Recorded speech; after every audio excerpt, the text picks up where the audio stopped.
tonight, so. Why wouldn't he be? Because he said something in the chat that Alexa said the same thing, and normally when he says that, he's not working, so. Guess I exit out of that. Sorry? Let me check our YouTube and make sure that's working.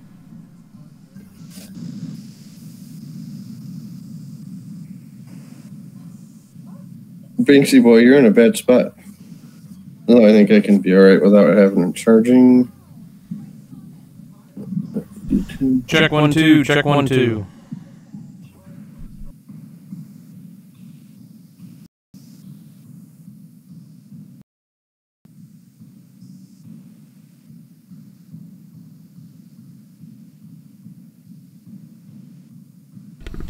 Echo.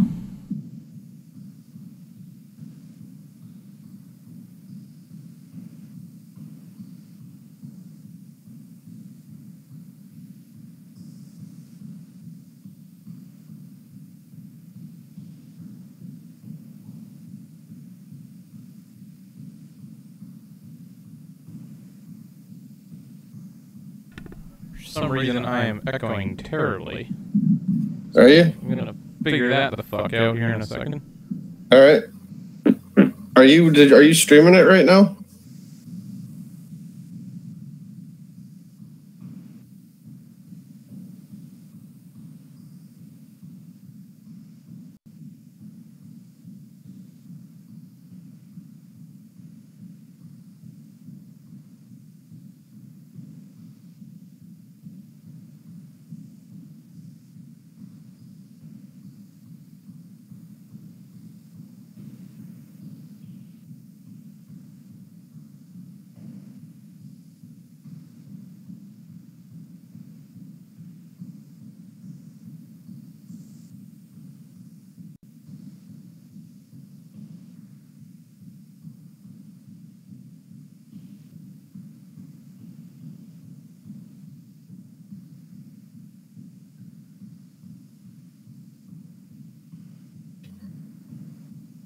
Good D.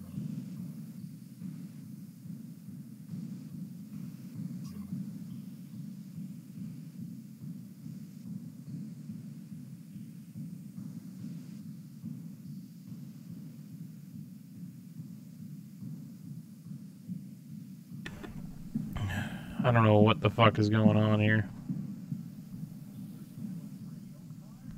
Let me unplug my mic and plug it back in. Alright.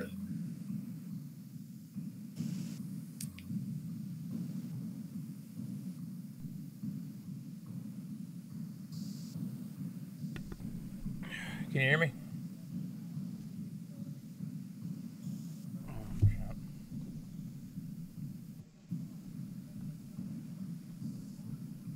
Can you hear me? Yeah, I can hear you. Can you pull up our stream real quick and take a listen, make sure it's working? Alright.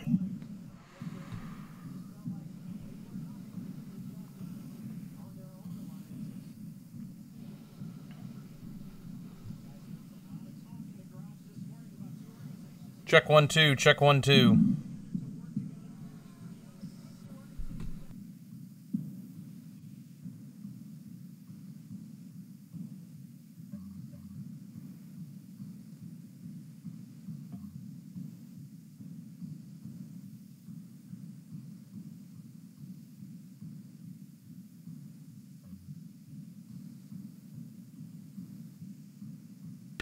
Check 1 2, check 1 2.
Check 1 2 3. Check 1 2 3.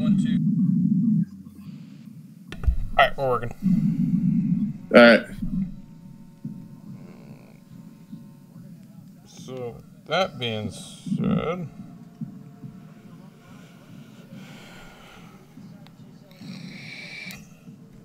crew Ryan, Steve, Zach.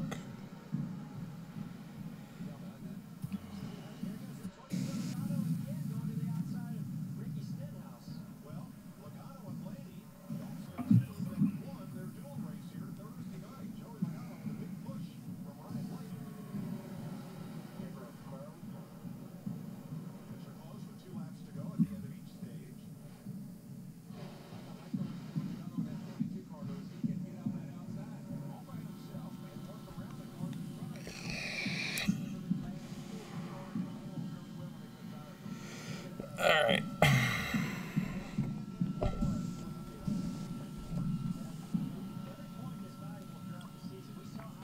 Mountain Dew. Bartle Skeet. Me, I got my trusty H2O.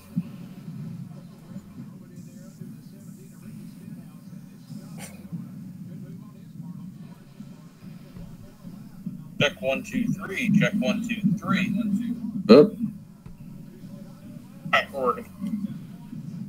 better turn that down, eh?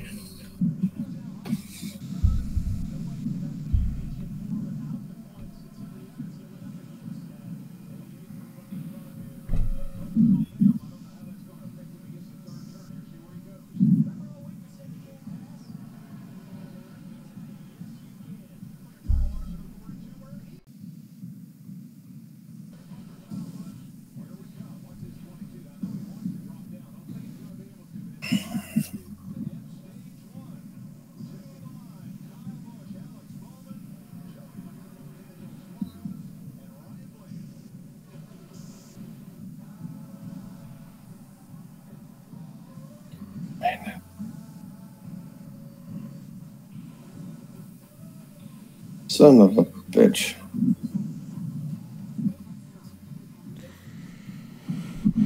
All right, you ready?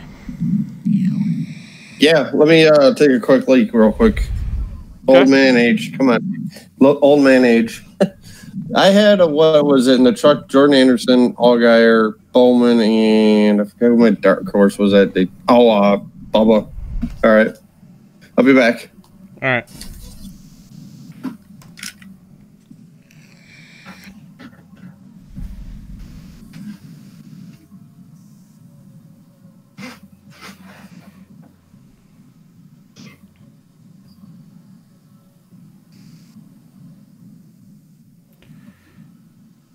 As we wait for Ryan to take his leak.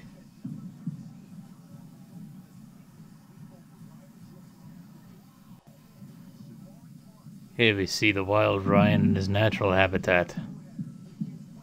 In the bathroom. I can't wait for him to hear this after.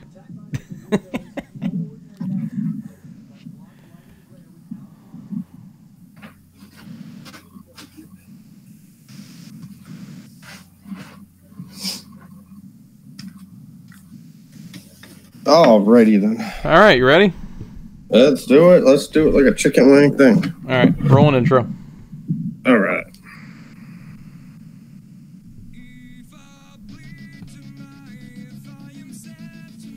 We're gonna restart that. I couldn't. I didn't even hear it. So. Yeah, well, neither can anybody else because I have the volume down on it. So, hold on. That's right. Little hold up here. Hey, how about that drone camera? That was awesome. That was right in front of us. I didn't mind the drone camera. The camera I didn't like was the one church, and I'll get more into that a little bit later on in the show. All right, re-rolling intro. All right. If I bleed tonight, if I am sad tonight, I don't have a job to find. And if I work tonight, if I'm so tired tonight, I'll fall asleep when I'm on.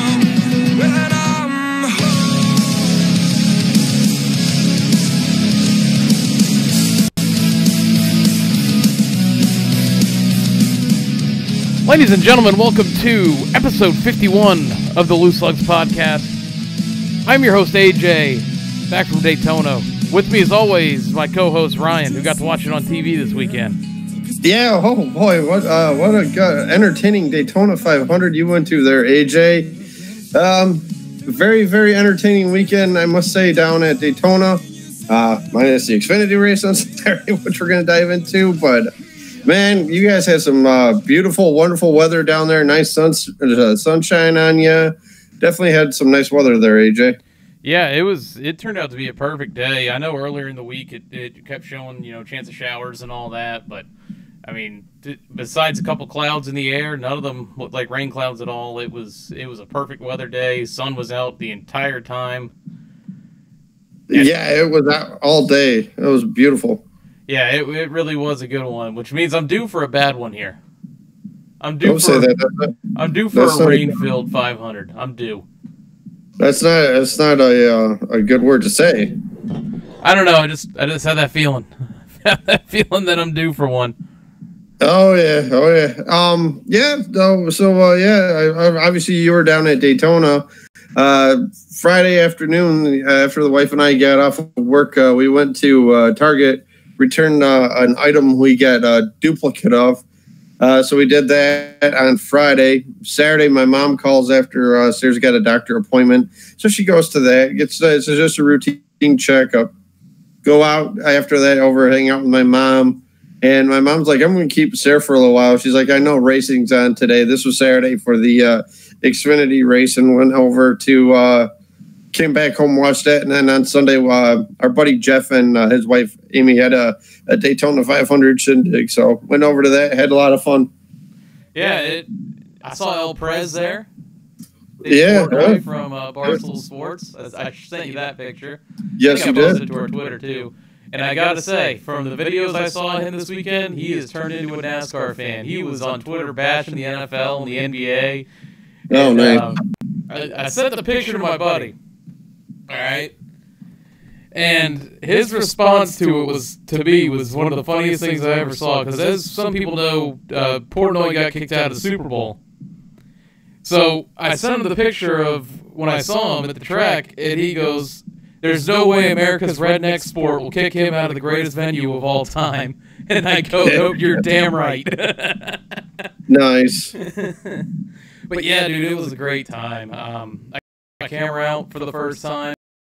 To the 500, I got one of those Canon DSLRs, the Rebel T6, and some pictures of that are on my Instagram page, same as my Twitter handle at GrayGooseF150 if you want to take a look at some of those. But it was awesome. The fan experience too was great. To me, it just seemed different than recent years. It just seemed, I don't want to say like it was almost like a giant family, because it's always like that, but just everyone there having a good time with each other, just there to see, to me, the greatest spectacle in racing. Oh, God, yeah. It was really cool. The stands were packed as usual. There was a ton of people down in the infield before the race. It was just awesome. Yeah, definitely. They showed a lot of the pre-race festivities on Fox, and they had J.J. Watt there who gave the command, and it was pretty funny because I forgot who he was talking to. It might have been like Logano or somebody. I forgot exactly who it was, but all of a sudden they're like talking about what his favorite team was.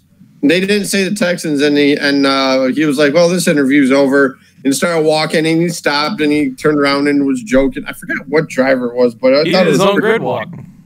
Yeah, him and Mikey did the grid walk, and then they obviously stopped at Paul Menard, Wisconsin, everything like that. JJ's a Wisconsin alum and all that good stuff. So yeah, Fox definitely did a good job in broadcasting the 500 this year. Yeah, like I was telling you before the show started, I'm kind of watching it back now, the broadcast of it. I love that drone camera. That drone camera was right in front of our seats the entire time, so it was really cool. And it was it's definitely a great new invention, new camera angle that I hope they bring to other tracks, not just Daytona. It'd be hard though, I think, at a short track, maybe like a Bristol. No, you put it right in the turn. You could do that. But it was cool. I think it was Cody Ware who was like a good 2 to 3 seconds off the pace the entire time. And you'd see the pack of cars go by, and then, because I'm sitting higher up so I can see down in front, like the fans in the first section pretty well. Every time Cody Ware would come by, the amount of fans standing up and cheering was hilarious to me. Oh, yeah, you're in the Cody Ware section. I love that about a race. Like, the guy will be like 4 or 5 laps down. Damn it, he comes by, we're all standing and cheering, throwing hats, and oh, yeah, good times. Another thing that I found was hilarious was when Chase ended up in, like, the 3 straight wrecks there at the end, when it was 10 to go. Man. Every time they would repair that car, it would come back out on the track without going a lap down. The fans that stood up hooting and hollering was awesome. Oh yeah. That's one thing about our sport that we love about NASCAR, what we love about it. Just, you could be the lowest funded team, though, but you'll still have people cheering from you, like, anywhere from like a Landon Castle down, to a Michael McDowell. You got people cheering them on. I love it. I know we're going to get into it, but watching Matt DiBenedetto lead as many laps as he did, God, I was pulling for him at the end. If it wasn't going to be my driver, I wanted it to be Matt D. Exactly. And I noticed, I don't know if you noticed it here, but I am supporting a dirt track that Sarah and I like to go up to on Memorial Day weekend, Merritt Speedway. Awesome place. So I just had to give that a little shout out real quick. Very nice. Very nice. You know what you're always representing here on the Loose Lugs podcast. Yeah, I dropped quite a bit of money at the Chase hauler. Oh, kind of like what I did when I found out I was being a papa. Yeah. Oh, man. Yeah, I always have to come back with new gear every time I go. Well, I go on. Everybody knows that. Actually, my son will be born next month. We're raising him up being a Hendrick fan in this household. But every time I go on to the Hendrick Motorsports shop for onesies, they're all yellow. I'm like, I want like a checkered flag one. I don't want no yellow onesie. I mean, I want to try to get a Byron one, a Chase, a Bowman, Jimmy, or even something that just says like Hendrick Motorsports on it. I don't know who sells them, but they have like the onesies that look like fire suits. Like the fire suits of the drivers. Yeah, I forget who sells them. That would be awesome. Get them a Byron one and get them a Jimmy one, because that's the wife's driver right there, Jimmy. And, well, obviously y'all know mine is so. Well, you know what the uncle's a fan of. Oh, yeah. Chase. So, Ryan, why don't we get to the first legit gas and go of the season? All right, we get to go through all 3 series here for the next couple weeks. Yeah. Well, the Xfinity. Oh, boy. So, yeah, we got some stuff to go into in that, but let's get into gas and go. All right.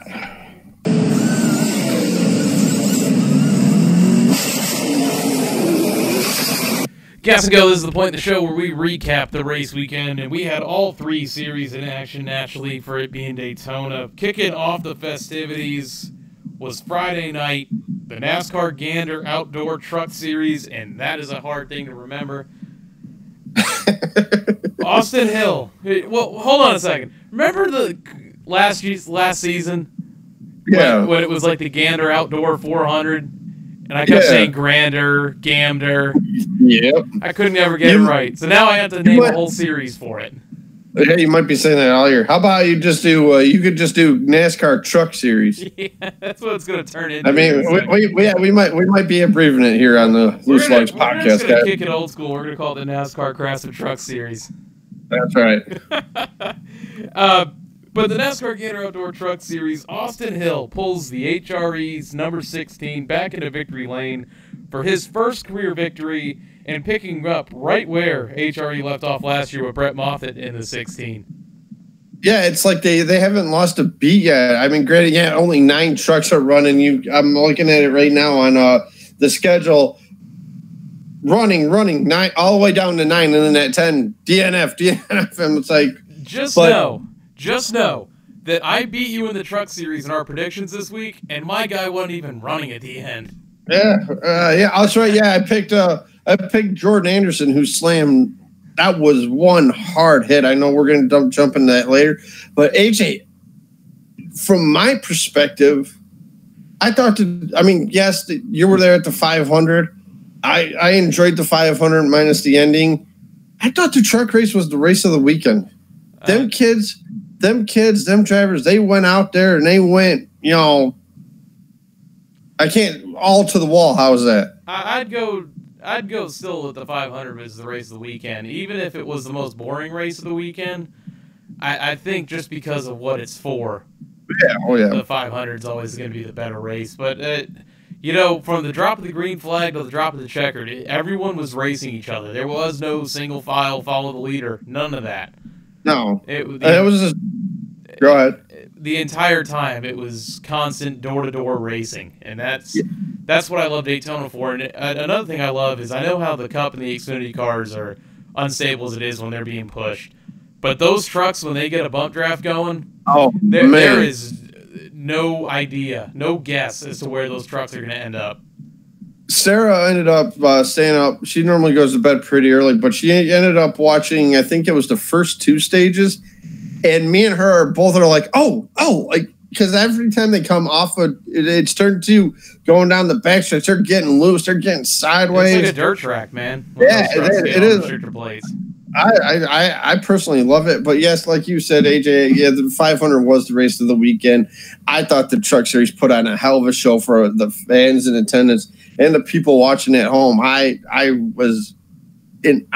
had everything you wanted in a race. Mm-hmm. Good side-by-side racing, passes for the lead, good things on pit road happening.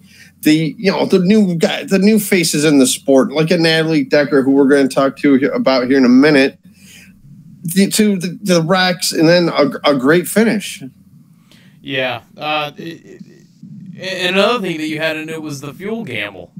Yeah, exactly. Because even Austin Hill in his interview, it was like, I knew we were good for one overtime. I didn't know about multiple like they had, and they had multiple big wrecks. And you mentioned the Natalie Decker, who was on fire in the pits on like the second lap of the race, or third lap. I think that race on Friday night set the most times a truck has been on fire. I think they said during the broadcast. I think there's maybe like 3 or 4 of them, maybe. But yeah, like you said, Natalie Decker early in the race cuts a tire, breaks an oil line, truck catches on fire. Luckily, she had that first pit box right there, where her crew was able to get her out of the truck before serious injury. Can we talk about something here? With this, let's go ahead. The Decker fire. Yeah, let's go. I respect the hell out of the track officials and safety crew workers that are of course that are there every weekend and what they do. But can we talk about the dumbass behind the pit wall with the fire extinguisher that let the fire extinguisher go a good 20 feet away from the car? Yeah. What the hell are you doing? You are not helping nothing. No, he was on the pit wall. He didn't want to go. And then he sprays the crew. And then he sprays one of the crewmen, too. It's like, maybe he thought he was on fire. You look at Decker's crew standing on the wall next to him, and they're all like looking at him and pointing at the car and then looking back at him. I'm like, what is he doing? Get up there. I don't know if you noticed this, but when she got out of the truck, she was going over the wall. Yeah, she jumped. Them pit walls. Them things are pretty damn. Whatever crew member got her out of the truck ripped her out like a rag doll. Oh, I know. But just that safety worker, it just reminds me of like moments past. Whose car was it? Was it Regan Smith's that was on fire on the infield somewhere? And he gets there like, I don't know, 2 minutes later, and then trips out of the truck coming out. Yeah. Like, it just reminded me of those kind of things. Well, it's like one year Michael Waltrip's on his roof at Daytona, and he's like, just flip me upside down, I can get out of the car. And, though they were afraid that he may have had, like, spinal injuries or anything, they don't want to tip the car over. You want to know a little thing behind that Michael Waltrip flip? What's that? I was there for that race. That was my first Daytona 500, and we had the scanners for it, okay? All right. Over the scanner, you could hear Michael talking because I don't know if it was the way he was positioned, the mic was keyed up or whatever. But you could hear the safety crew workers telling him, "We're gonna cut the car. We're gonna cut the car. We're gonna cut you out of the car." And he's like, "If you cut this car, the whole thing's gonna fall on me." He goes, "Just flip me over. I can get out." So I don't know if you knew about that or not. But they tried to. They were gonna cut him out of the car with it upside down. Yeah, they mentioned that in the broadcast, and then he even said it in his interview. He's like, "Hey, I just wanted to get out of the damn car." Yeah. You might have sitting there he was sitting there for a solid 5-6 minutes just upside down. All the blood rushing to the head, but yeah, man, that, like I said, it's just like you said, like we said, we give credit where credit's due with these track officials getting these drivers out safe in a timely manner. But what, like you said, what the hell was that guy thinking? I have no idea, man. I have no clue. But you mentioned the Jordan Anderson wreck. That was a tough lick there. Yeah, I tweeted him on. I think it was Saturday. I tweeted him on Saturday after because I didn't think I was following him, so I checked. I followed him. Like, man, that was a scary wreck on Friday. Glad to see he got out of the truck okay. He liked the tweet, so. Yeah, Jordan's one of those really cool Twitter users, social media users. He usually responds to you and all that. And we also had multiple big wrecks. There wasn't just one big one. There was 3 of them. Oh yeah, I think like the commercial said, hey, the last 20 to go. I think there must have been like 3 or 4 wrecks like in that final 20 lap span. Yeah. I'm trying to make sure that my computer doesn't reset because for some reason it came up, oh, you need to restart your computer. So I'm hoping it doesn't reset here. If we stop and I'm like, hello? Hello? Ryan, you're just going to take over the show if this turns off. Okay, all right. Your stage winners in this one. First stage, Austin Creed. Second stage, Johnny Sauter. And your race winner was Austin Hill. Your top 5, Austin Hill, Grant Enfinger, Ross Chastain, Spencer Boyd, and Matt Crafton. Your standings. Why don't you just name the top 9 cars? Yeah, might as well. Go ahead. I don't have it up right. I'm just going to do the top 5. Room. I don't know how you pronounce that. 6, Peter 7th. Rutch. She's expecting a child. I don't know if you heard that during the broadcast, but her and her husband are adopting. And the lady that was is going to be, obviously the mother. She's. They were waiting for her to give birth, possibly during the race. So I haven't heard any more about that. And then obviously 9th place was Austin Wayne Self. And 10th place was Stuart Friesen. Yeah, he gets a top 10. I tell you what, the rookie class in the truck series this year looking to be a good one. For sure. Your standings following Daytona: Austin Hill, Grant Enfinger, Spencer Boyd, Stuart Friesen, Michael Self, Austin Wayne Self, Matt Crafton, Josh Remo. Remo? Yeah. I don't know how to pronounce it. And David Gillen round out your top 8. Next race is Atlanta this Saturday, 4:30 p.m. Eastern on FS1. Ryan, if it doesn't rain, there I always like to check ahead of the weather. There's like flash flood warnings and watches down in Atlanta right now, so hopefully they can get the. I know PETM and lap traffic are heading to Atlanta this weekend, and the PETM curse, as some call it, is every time they go to a race, it rains.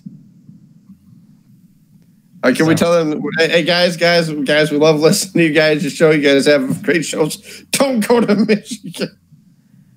I had to do that once. Man, you guys do a great show. So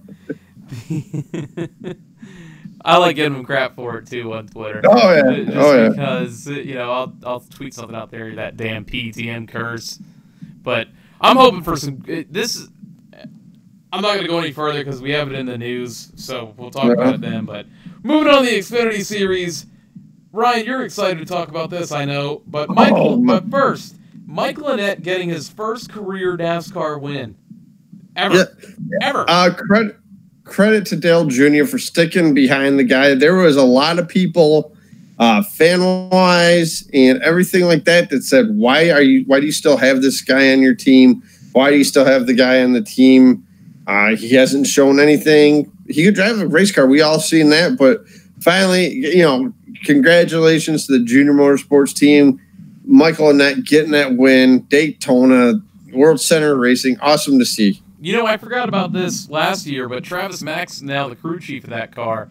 And if I do recall, I told you, Travis Mack coming, I really like well, at the time it was the 5 car, but I really like their chances moving forward with him.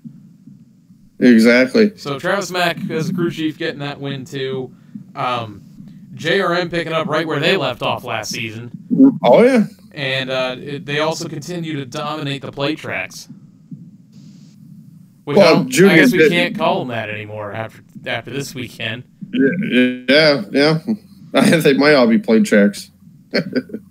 But it just, Ryan, real quick, no one wanted to make a move this entire race. No. They just raced this as conservatively as possible. And I don't know if maybe the clash in the truck race had something to do with it. It gets in these drivers' heads, we got to save this car for 300 miles. But see, here's my only thing, AJ. I mean, watch it. I get it during the duels. I 110% get it during the duels. That's your Daytona 500 car. 500. Yeah, you're saving it for the 500. Truck Series, guess what? You're done with. I think the Truck Series got a new rules package too. But after that, you're done with it. You're done with it. I just, like Chase Elliott said, it's like, why are these guys not going to the bottom of the track? Why are these guys not making the moves?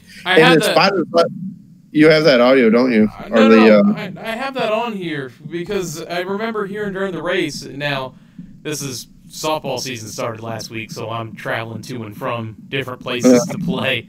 But I was watching the race on my phone, and they went over the radio of it, and he goes, do these guys know something I don't? Is there some sort of strategy that I'm not too sure about to win this thing that they're doing? Exactly. Because no one wants to make a move. And they even mentioned it in the Daytona 500 drivers meeting. And I don't know if you heard this, but I did. But I believe it was Jim France.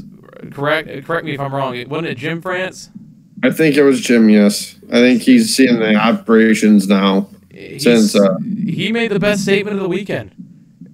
We'd like to see you guys be more like Denny and Chase, trying to make moves. Yep. None of this follow the leader crap. Yeah, because they know what's the biggest race of the year. They know they get the highest ratings for the Daytona 500, which I haven't seen the figures yet, how that did. But where was that? Where was somebody coming over the radio to these teams? You guys can make moves, instead of running single file. Dude, that drone cam, I'm looking up as you're talking. They just showed it where they put it on the backstretch entering turn 3. Oh, that's awesome. Yep. I love that camera. Yeah, I tell you what, the camera does do wonders, but I mean, there's not really anything really to talk about for the Xfinity race. Not one thing. I was really happy, Ryan, in this Xfinity race. My one takeaway was how well Jeffrey Earnhardt raced in that Joe Gibbs race. Yeah, definitely. He was up there. He was leading laps. Definitely had a strong car, but no one else wanted to make a move. And this is what I don't get. And I'm gonna hold off on it because this is my rant of the day, and I'm gonna hold off onto it. So we'll wait till the Ryan's rant.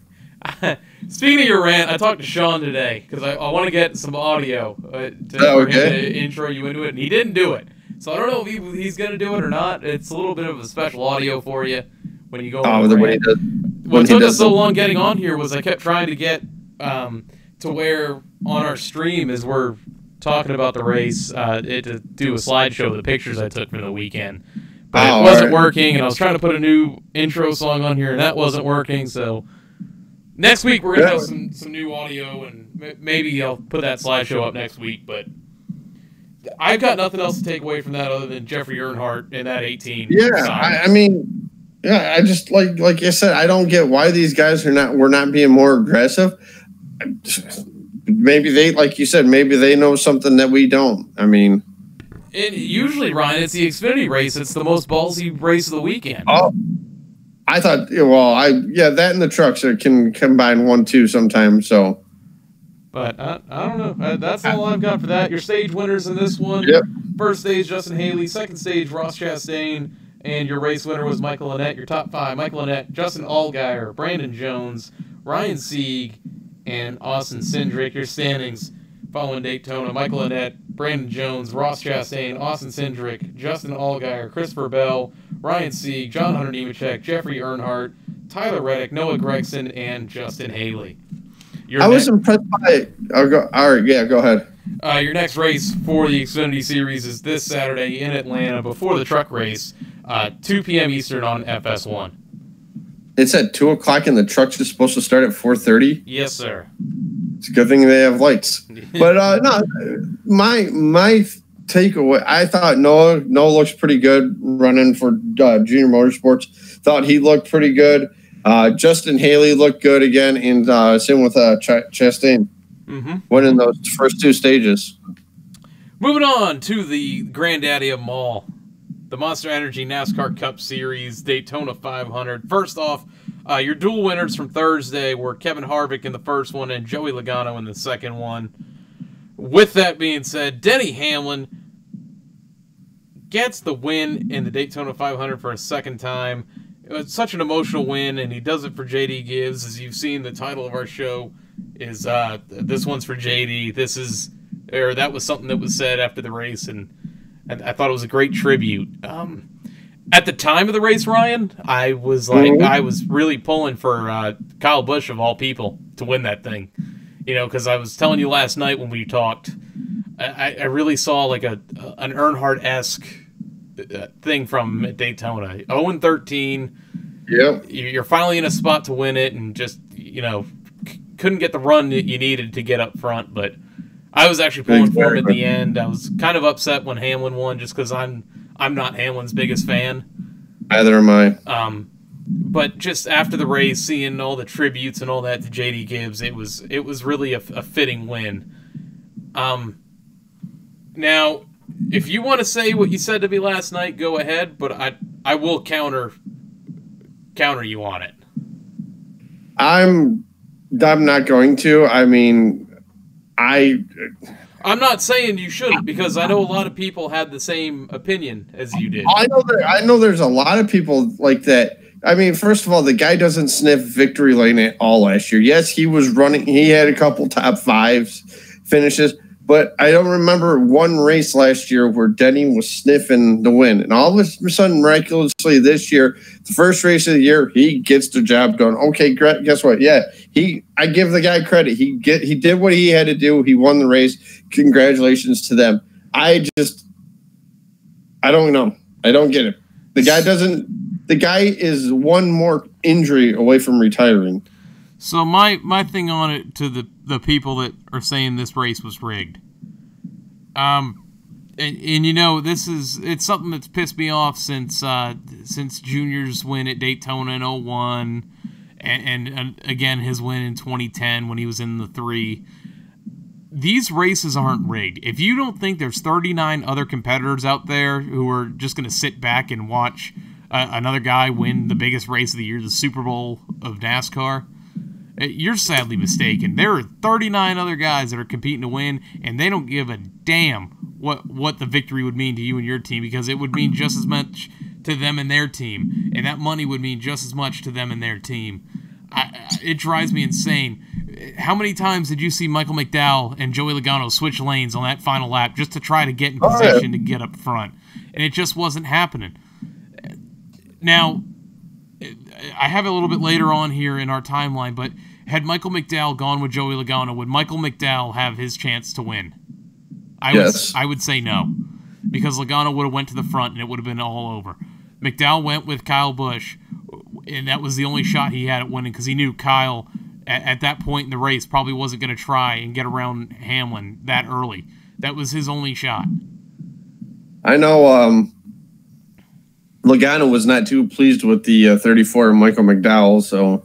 No, and here we go again, and this is what I was saying after the race about Hamlin and why I didn't want to see him win, and it's just...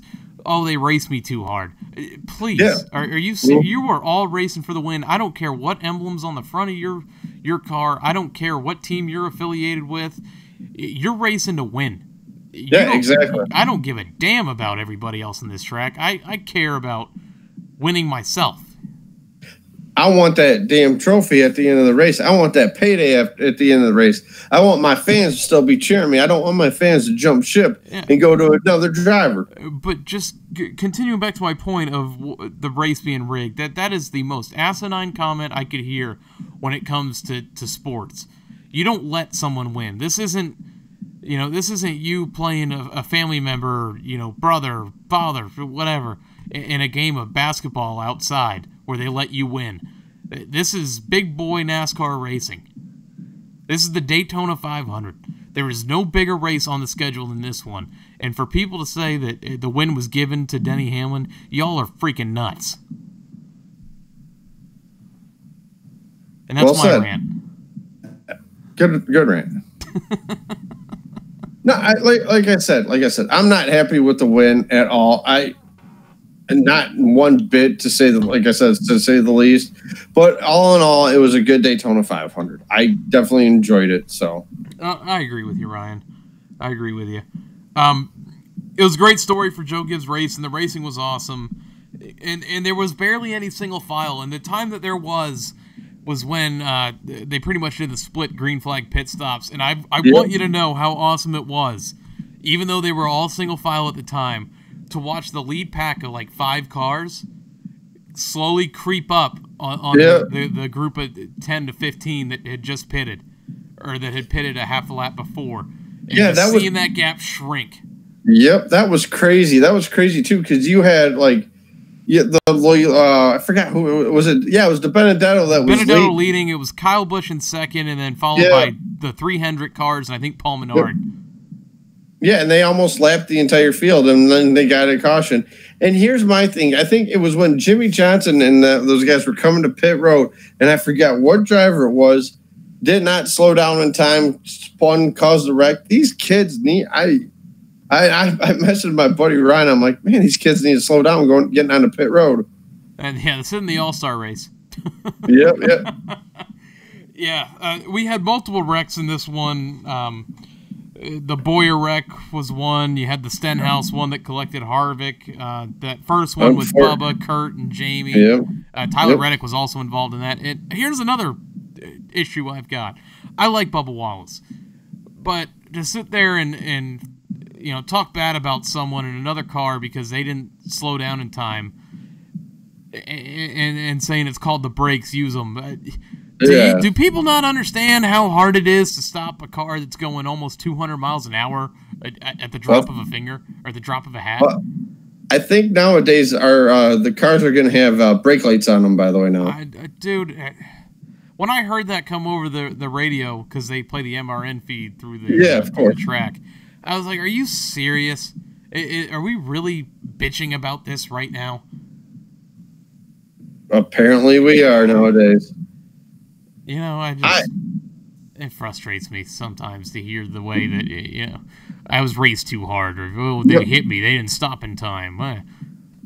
It was the first big one because they show a replay on Fox, and I knew Byron was in the back, and I'm like, man, all right. I'm like, all right, where is he at? Normally they'll show him if he has damage or anything like that. And they didn't show him, and they showed the replay, and he got through it. He did get clipped, and I'm like, he got through that. I'm like, holy cow, this guy has a chance to win the Daytona 500.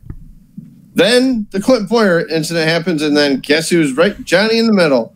William Byron gets taken out. Here's my story with being a fan of Chase, watching those wrecks. It was awesome to see, and I know how I mentioned earlier when they would repair the car and he would come back out on the track, how everyone was cheering. You should have heard the roar of the crowd after that big one happened that took out 25 cars or 21 cars, and they saw his car come back through the tri-oval. The amount of fans on their feet when all he had was a damaged bumper, rear bumper, was awesome. Well, remember Kurt Busch's winning car at Daytona, how beat up that was? Hey, guess what? If it can drive, you can win the race. I don't need a rear bumper. Just make sure the front one's still there. Yep. But that was such like an emotional 5 laps, because then the next restart happens. He's way faster than everybody else on the track at this point, just making moves all by himself. Yep. And then the Boyer wreck happens, or not the Boyer wreck. Was that the Stenhouse one that happened right in front of him? Yeah. That he got his front nose of his car, I think, was into Ryan Preece the entire way. And I was like, Preece ran a good race. Damn it. Preece ran a good race. Car comes back, they fix it up, send him back out there, and then on the third restart, he's flying by everybody on the high side, and then Boyer McDowell got into Boyer, and it just that was collected Byron, Chase, and a bunch of other good cars. But it was an awesome show that they put on. You talked the pit road wreck. That was one of the most bizarre things I saw, and I got to watch it all unfold because every time I see cars slow down to go to the pits, I always turn my head to pit road just to see what happens, because it's always dangerous when it's during the green flag. Oh, especially at Daytona. And as soon as I saw both cars start sliding, I'm like, oh no, oh no, oh no. Yeah. And I think it was Tyler Reddick's spotter on Radioactive. I heard it. He's like, 55, 55, 55, or 4,900, whatever the RPM was. And then you hear him say, whoa, whoa, whoa, watch out, watch out, watch out. There's nothing you can do. There's nothing you can do at that point. Just hang on. Well, speaking of spotters, Sarah and I are on our way to work. This was a few months ago. And we had some slick conditions, and we were on the freeway heading to work. And a guy's getting off of the exit right just before our work. And I see him lose control. And I'm like, Sarah, back it down, back it down, back it down. This guy slides up the embankment, down back onto the freeway, almost takes a row of cars out. And I'm telling Sarah, I'm like, back her down, back her down, back her down. And he finally gets to the side, and I'm like, go, go, go, go, go. You should hear me when I'm with a buddy of mine or something like that, when I'm riding with them, and we need to get somewhere that we've never been in a certain amount of time. When we're on like 2 and 3 lane roads, I'll be like 3 wide middle. Yeah. And then I'll be door, bumper, clear. And then the guy got to the side of the road, and I'm like, clear. And she's like, all right. She's like, okay, that was pretty good. I'm like, well, that was the adventures of going to work early in the morning. on that pit road incident, Ryan, of all the people that were involved, I really felt bad for Jimmy Johnson. I did too. He had a great car. Yep. He still finished 9th. With no way to put gas in it, or barely any way to put gas in it. Yeah. So, that was crazy. I thought all 400 cars looked strong. They did. And we said that in excuse me, got the hiccups right now. But we said that in last week's show. Hendrick looks to be back. Let's see this weekend, and we'll make our fair assessment. Excuse me. And I tell you what, man. I think this weekend's the true test. If you can see Hendrick consistently running in the top 12, I think that would be the best key to see if Hendrick's back or not. But well, this is going to be a big weekend for all the manufacturers this weekend. Yes, it will. Your stage winners in this one, Ryan. First stage, Kyle Busch. Second stage, Ryan Blaney. Race winner, Denny Hamlin. Your top 5: Denny Hamlin, Kyle Busch, Eric Jones, Joey Logano, and Michael McDowell round out your top 5. Your standings following Daytona: Denny Hamlin, Joey Logano, Kyle Busch, Ricky Stenhouse Jr., Eric Jones, Alex Bowman, Kyle Larson, Jimmy Johnson, Michael McDowell, Austin Dillon, Ryan Blaney, Ryan Preece, Brad Keselowski, Chase Elliott, Clint Boyer, and Atlanta this Sunday, 2 o'clock p.m. Eastern on FS1 again. The Cup race is on FS1 this weekend? Cup race is on FS1. Oh, wow. Cup race is on Fox. On Fox? I must have had FS1 on the mind when I was filling this out. You might have. I want to do a couple shout-outs on some notable finishers. And there's a funny joke along with this, too. Like I said, Ryan Preece, 8th. Johnson, 9th with the torn-up race car. Ross Chastain had a nice day at 10. Parker Kligerman, who raced his way, 15th. Corey LaJoie, 18th. And the time where he blew his tire and the part, like his hood was split in half, everybody's like, oh, no, he cut himself shaving. I'm like, hey, that's a good, because the whole big beard on the cover. And then BJ McLeod, how about that 19th running?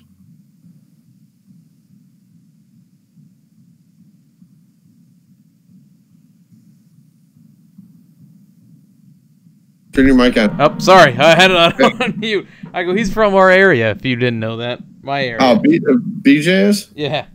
Oh, nice. Yep. What do you say we get us some gas and go, Ryan? Let's get over some news from the week. Yeah, we got big news. Oh, wrong one. West side. It's tire rub, not gas and go. Yeah, we're on tire rub. Yeah, that's right. Some somber, sad news to report about. Sam Bass passed away on Saturday. That was one of the bigger losses of the racing world. Yeah, oh yeah, definitely. The artist of NASCAR. Designed some of the trophies, some great artwork. He was the creator of the Bud 8 paint scheme. Yeah. I wouldn't be surprised if any of these pictures I have behind me, I don't know if you guys can see them on the screen. I'll try to tilt it up so you guys can see. There's some pictures right up there. I don't know if you guys can see that, but Johnson and Junior, it's got a bunch of pictures and everything. He might have created that too. I don't know. So, but man, yeah, like I said, some of the great trophies, the designs, some of the shirt designs even as well. Yeah. Definitely will be missed. He I have a couple clocks that he designed. One was a senior clock and one was a Dale Junior clock, and just the artwork that he made he was a phenomenal artist. And yes, he was. It was very sad to read that news on Saturday morning. Yeah, did they do anything at the track for him? They didn't, and I'm curious if they'll do it this weekend. Because I know they did the tributes for JD and Glenn Wood. Yep. I'm just curious if maybe they'll do something for him this weekend. Yeah, weird how they, I'm surprised they didn't mention it, like even during the invocation at all. Yeah. But so let's get into some better news here, Ryan. The new rules package debuts this weekend in Atlanta. That's what we were talking about earlier, how this weekend everything changes. Yep. Well, let's see what happens with it. So I know a lot of the drivers on Twitter are taking to Twitter. Some of them are excited. Some of them are like, I don't know what you guys are going to see this weekend. So I just hope it's going to be interesting. Yep. I just hope that if you're the leader or if you're the guy in second and you catch the leader, you're able to pass them. You don't have to, that's what I'm hoping with this rule package is create better racing, which racing is always good no matter what. But let's get the competitiveness. Let's get the side-by-side racing like we all love to see. Yeah. Another bit of news, Ryan. Kind of a new sponsorship, but not really. McDonald's is back with Chip Ganassi Racing sponsoring Kyle Larson this weekend in Atlanta. Also sponsoring Bubba Wallace, and they just unveiled that paint scheme about an hour ago. Oh, nice. They're kind of the same paint scheme, actually. It looks like Bubba's is just a white version where Kyle Larson's is a red version. Oh, all right. So it's pretty cool. A driver that you are a fan of, Ryan Reed, has a ride now. He will drive the DGR Crosley number 17 at Las Vegas in the Truck Series. Oh, nice. So good to see Ryan back behind the wheel. Yes. Yeah, I wonder what's going on with Trevor Bayne, why he hasn't landed a ride yet. Maybe he'll land an Xfinity ride somewhere. Potentially. I know that Roush got out of it, so. Oh, yeah, Roush and Ganassi both. Yeah. And that's all the news I have. You got anything to add for that? Other than the weather this weekend at Atlanta, Sunday's supposed to be sunny and 63. Sunny and 75? 60. Yeah, well, it could be sunny and 75. It's a song by Jake Owen who did the pre-race concert. Yeah, I know a little country music, but not that much country music. That's why I said Logan's going to be a redneck metalhead. Love his NASCAR, but love his metal music. That's my boy. Let's get into social media, Ryan. All right. Social media update. We are at 977 downloads on Podbean, iTunes, and Stitcher. We have 264 followers on Twitter, 77 likes on Facebook, and 22 subscribers on YouTube. Don't forget, when we hit 300 followers, we have a special giveaway that I was going to have something after this weekend, but due to an unforeseen circumstance, I can't do it that way, so we're going to have something else for you. Spending money at the Chase Elliott? No. I'll explain to you what it was after the show. I got you. New follower shout-outs. We have Robert Riggs at Robert Riggs 1. We have Matthew Phillips at BadFast18. Podcast shout-outs, as always, we advise you to go take a look and listen to the Lap Traffic Podcast, the PETM Racing Podcast, the My Opinion Therefore Fact Podcast, the All Turns No Breaks Podcast, the 3 Wide Podcast, the Masscast, and the Side Draft Podcast. Places you can find us on iTunes, Podbean, Stitcher, and YouTube by searching the Loose Lugs Podcast. Make sure you subscribe, follow, turn on your notification bell so you can hear the ding. Ryan, ding. Ding. On Twitter, we are at Lugs Podcast, and you can tweet us about the show using the hashtag LugsPod. On Facebook, we are the Loose Lugs Podcast, and our personals, myself, is at Grey Goose F150 on Twitter, even though I primarily use our Lugs Podcast account. And Ryan? R. Rencola 88. All right, that does it for social media. Ryan? I might have to add another number in there, 8824, something like that. Maybe. You got to do something now. Yeah, I got to. Ryan, drum roll. All right. It is time for Ryan's rant. It's the first one of the year. First Ryan's rant of the year. And boy, are we going to come out swinging on this one, ladies and gentlemen. Take the floor, sir. Thank you, AJ. Guys, like I said, hope everybody enjoyed the Daytona 500, all the racing at Daytona this weekend. I know I tend to repeat myself sometimes on these rants, but damn, this one pisses me off. Why is it at a restrictor plate race, you're going to wait till the last lap to try to pass somebody, to try to get the win? In the Xfinity race, why does Allgaier not try with maybe 5 laps to go, maybe 10 laps to go? Oh, you hear the spotters. Well, we're waiting. We're going to wait till the last lap. We're going to wait till the last lap. BS. Go out there, win the race. Stop waiting till the last lap. All right. Is that taken care of now? Yes, it is. And thank you, AJ. Thoughts on that? And then I got something small after that. No, I got nothing. You pretty much hit it on the head. I'm going to leave it with that. And what was it? I know, AJ, you're watching the broadcast now. The Kim that NBC does on the backstretch, it always goes with the traffic. Why is Fox trying to go the opposite way on it? Like they're going from 3 over to 2, and that camera was all over the place. But yes, the drone camera is awesome. I love that drone camera. Is that all you got? I do. Yeah, it was short and sweet. I got right to the point on this, and I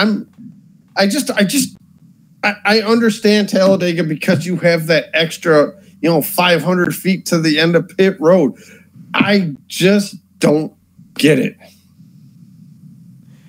I've been watching this sport since I can remember, and I still don't get it. Why wait to the last lap? You've got me. You've got me. Because here's my thing too. Say you're the guy.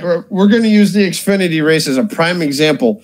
Say you're Michael Nett's leading. You got Allgaier third place. Let's just throw a name out there. Chase Briscoe.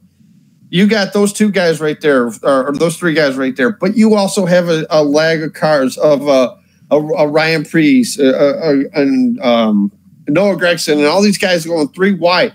You come by, you take that white flag. Guess what? The next flag, no matter what, ends that race. Guess what? Oh, there's a trouble in turn 2. Big car flipping upside down. This race is ending because you waited till the last lap to try to pass somebody. Wouldn't you want to be leading on the last lap? And then you're going to bitch and moan about not having a shot. Exactly. Because you waited till the last lap. You waited till you saw that white flag in the air. But, oh, no, there's a caution, and we freeze the field.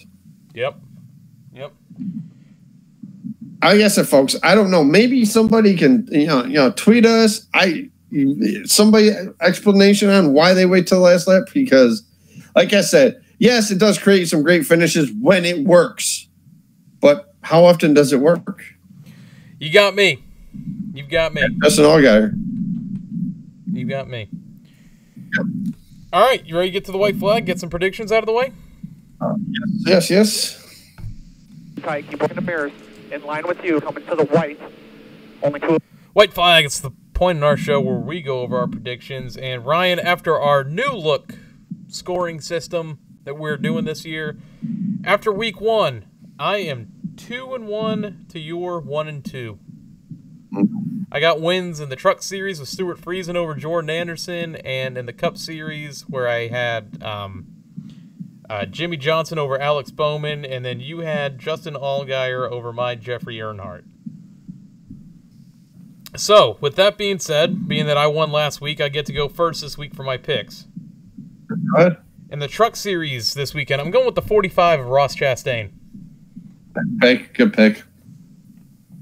What do you got? Call me crazy. I know who's going to win the race, Kyle Busch. So I'm throwing a curveball at you. Natalie Decker. Going with Decker early in the year. Yep. Saving the big guns for later, man. You got to. Yeah, I agree with you. You gotta make a move right now because you're starting off behind. You're right. Why does it look like on camera I got like half a mustache going on? Like it stops here. It's a good thing it's not picking up. Yeah. I don't understand that. It's like it cuts off right here. I don't know. Disregard this if you're listening to it on Podbean or iTunes. Yeah. But check out our stream if you want to see what we're talking about. In the Xfinity Series, Ryan, I'm taking the 19 of Brandon Jones. Nice pick. Very nice pick. I am going to go with Chase Briscoe. Chase Briscoe. In the Cup Series, Ryan, I'm kind of taking a heavy hitter here, but I'm also not. I'm taking for my regular pick, I'm taking Kyle Larson. Nice pick. And my sleeper, I'm throwing one at you. Okay. William Byron. Yeah, he's never won, so yeah. I could use him all year if I wanted to. Woo-hoo. Who do you got?